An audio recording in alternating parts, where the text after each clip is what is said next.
বলছিলাম আহলে হাদিসের পরিচয়, এর বৈশিষ্ট্য। আহলে হাদিস এটা নতুন কিছু নয়। আহাল শব্দের অর্থ হচ্ছে অনুসারী, হাদিস অর্থ হচ্ছে কোরআন এবং সহিহ হাদিস। হাদিসের আবিধানিক অর্থ হচ্ছে বাণী। হাদিস বুঝতে গেলে অনেকে বলে হাদিস মানা যাবে না, কোরআন মানতে হবে।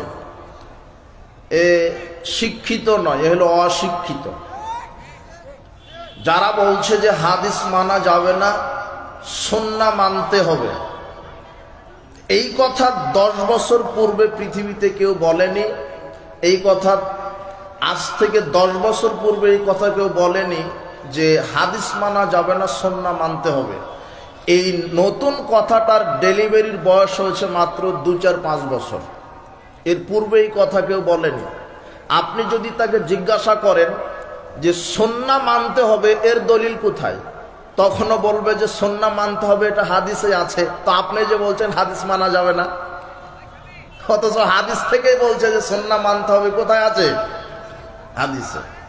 তো হাদিস যারা বলছে যে হাদিস মানা যাবে না, সুন্নাহ মানতে হবে, অথচ আল্লাহ সুবহানাহু ওয়া তাআলা কোরআন মাজিদকেই হাদিস বলেছেন। এই কোরআনের অনেক নাম, তার একটা কোরআনের নামও হচ্ছে হাদিস। কোরআনের নাম একটা কি, কোথায় আছে? সূরা জুমার 39 নম্বর সূরা 23 নম্বর আয়াত। আপনারা কোট করেন, লিখে রাখেন। আল্লাহ বলছেন আল্লাহু নাযালা আহসানাল হাদিস, আল্লাহ সুন্দর উত্তম হাদিস নাজিল করেছেন। সুবহানাল্লাহ। এটা কি? কোরআন। কিন্তু আল্লাহ আবার বললেন কি? হাদিস নাজিল করেছে। তার মানে কোরআনের নামও কি? হাদিস। তো যারা বলছে হাদিস মানা যাবে না, সুন্নাহ মানতে হবে, তো আজকে তো আমি এখানে ফতোয়া দিতে বসিনি। যে বলছে হাদিস মানা যাবে না, ও কিন্তু তলে তলে কোরআনকে অস্বীকার করে দিল। বুঝেননি কথা?